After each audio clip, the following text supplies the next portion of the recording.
I had planned another closing message, but I feel compelled to say what I'm about to say. Now, I risk sounding like a conspiracy theorist, but it's no longer a theory. What I'm about to say is fact. The secret organizations of the world power elite are no longer secret. They have planned and are now leading us into a one-world communist government.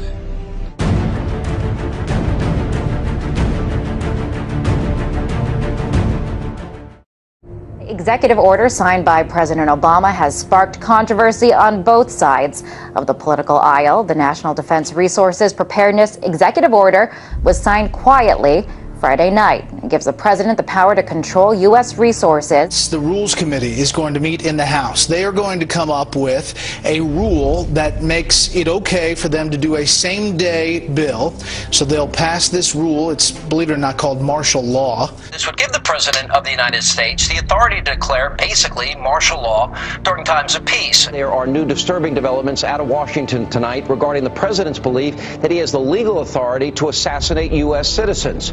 Incredibly enough, it appears that our commander-in-chief actually believes that authority exists not only on foreign soil, but right here on American soil as well. But Senators McCain and Levin have added this legislation which would authorize the president to declare the entire United States of America, all 50 states and all territories, to be a battlefield, right, even though there's no battle, thanks be to God, going on here. War on terror is different. And that would authorize him to use commander-in-chief authority in the United States, to use the military to arrest people in the United States who, in the president's opinion, are enemies of the country.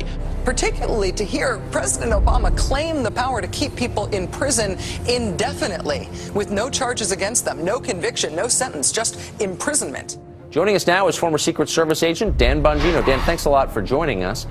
What do you mean there's no such thing as gun control, only people control? Tell me what that means.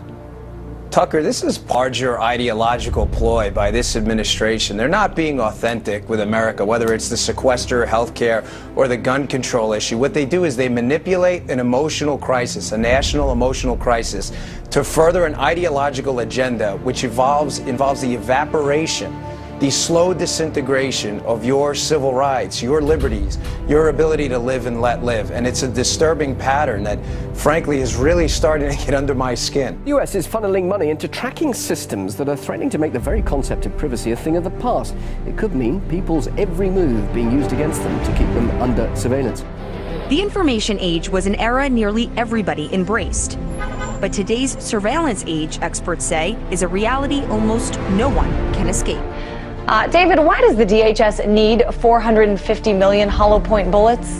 That kind of ammo that they purchased from ATK, hollow point ammunition, as you had explained, it's designed to, tear through human flesh and then expand. It's designed to kill people. This is not the optimal kind of ammo you would buy for target practice. It's more expensive and it's more precise. Do you think this is a sign that they're preparing for some sort of mass civil unrest? So they have an open bid right now, DHS, for even more ammunition, for 175 million rounds of .223 caliber rifle ammo. It's almost identical to the ammunition used by NATO peacekeeping forces. So that's very interesting. Are they planning on some kind of widespread economic unrest in the U.S.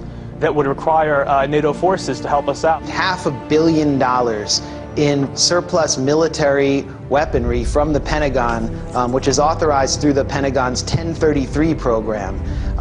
During the late 70s, Congress passed legislation called Posse Comitatus, barring the military from operating on American soil. And in the early 80s, there was an effort to circumvent that in Congress by arming police with military-grade weaponry. And now we're seeing that play out in the streets. People in the inner city in the U.S. have been experiencing this. So civilians in the U.S. are now up against basically military-style policing.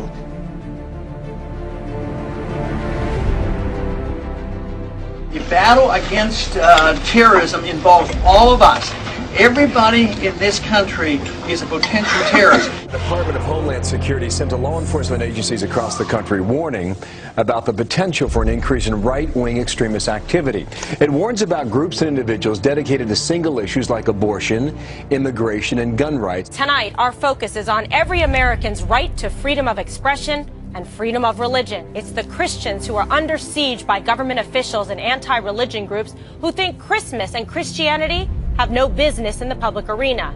The Department of Defense has just issued a new list of extremists that should be watched. And on that, in fact, number one, past the Muslim Brotherhood and past Hamas, Hezbollah, number one, evangelical Christians. We begin tonight with a newly leaked U.S. Army military police training manual for what they are calling civil disturbance operations. The Army manual outlines the plan to kill rioters and demonstrators in America. That's right, they have plans to confiscate our firearms and kill American citizens on U.S. soil. This during a mass civil unrest, I guess, shooting innocent civilians perhaps. And it goes on to describe how prisoners will be processed through internment camps. Wow. So there you have it. Our own military being trained for armed conflict with U.S. citizens. They're being trained to confiscate our guns in preparations to process us into camps during civil unrest.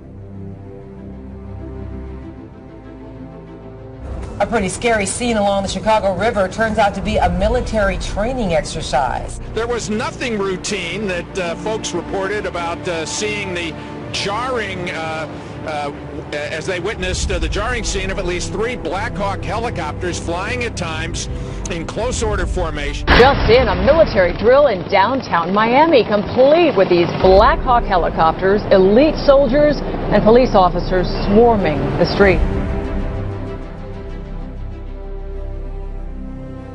Take a look, swing back over here. This may be involved in this training or not. Again, let me tell you what all of this is that we know of. It's a joint military training exercise involving local police, also military. Sight of Army helicopters and the sound of gunfire created a lot of concern this afternoon in one Houston neighborhood. There were armed men in fatigues, plenty of weapons, and what many thought were real live rounds.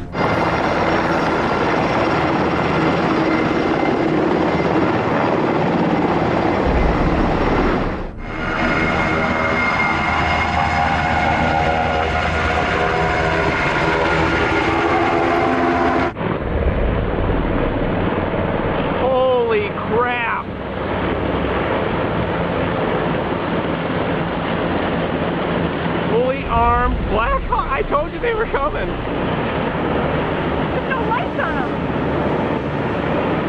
They're like bugs. So here's the article by Steve Watson. Military helicopters conduct covert exercises over U.S. bank buildings. This is all part of other drills going on to acclimate the public to being attacked by our own military that are happening here in the United States. Here it is. LAPD and elite military units conducted extraordinary counterterrorism training in the skies above downtown LA tonight. At one point, they made what appeared to be a drop-off at a park. Within seconds of landing, the helicopter was back in the air. It was a strange sight in the skies over Los Angeles. Military Special Forces flying a practice mission last night, and there are more exercises scheduled for today. The entire city of Boston is in lockdown. In the suburb of Watertown, police with guns drawn are searching door to door. I mean, we had martial law up there. FBI and all these agents coming in, closing things down, going to people's houses.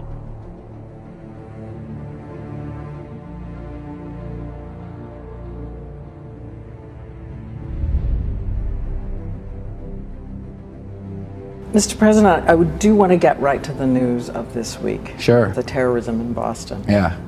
Many people have wondered if it took you right back to 9/11 when you heard it.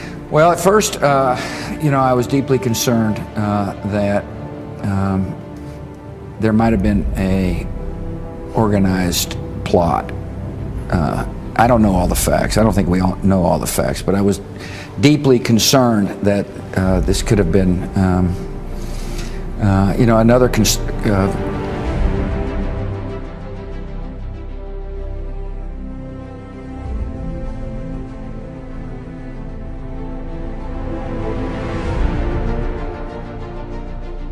While they're doing this, they're amassing this wealth in order to redirect it toward martial law endeavor, and not just in America, but globally. They want to lock down every country. and force us into global governance, eventually force us into a global reserve currency that is like the Bancor that the IMF has been pushing.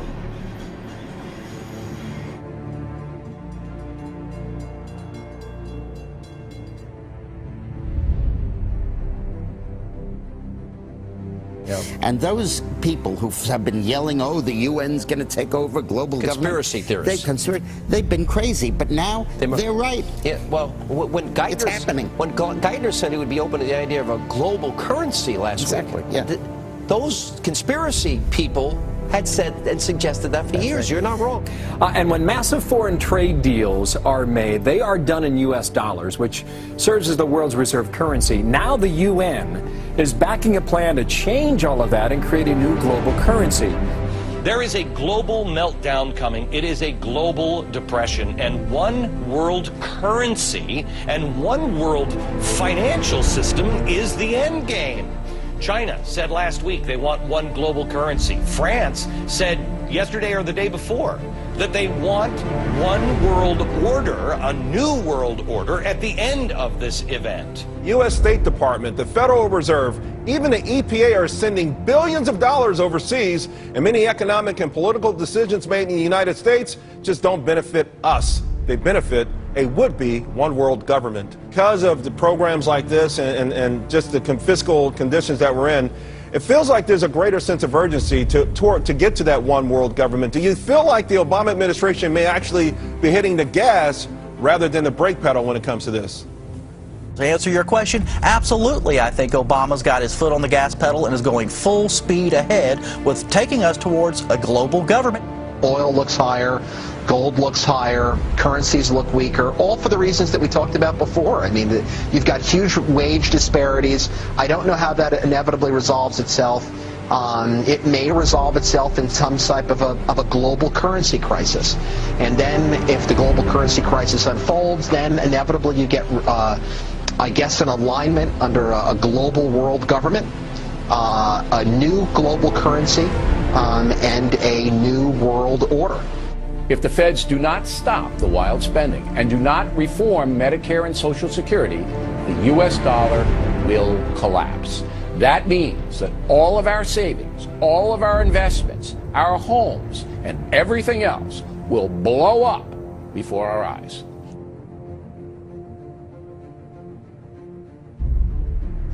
This morning on Today's Health, a computer chip that could be implanted under your skin so doctors can quickly access your medical records. Explain to me briefly what the VeriChip is and what it is supposed to do. VeriChip is a tiny miniaturized RFID, or radio frequency identification microchip.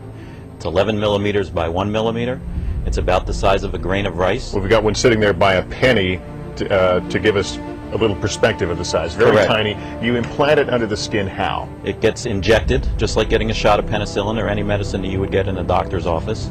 It goes in the upper right arm. Implantable human chips. Supporters hail the technology as a medical marvel. You have one in your arm right now. That's correct. Where is it? It's in the upper right arm. It's a simple injection process. Finally from us this evening, technology on the cutting edge. We were interested today to hear that more than 100 law enforcement officials in Mexico are having microchips implanted in their arms. The chips allow a person to be scanned.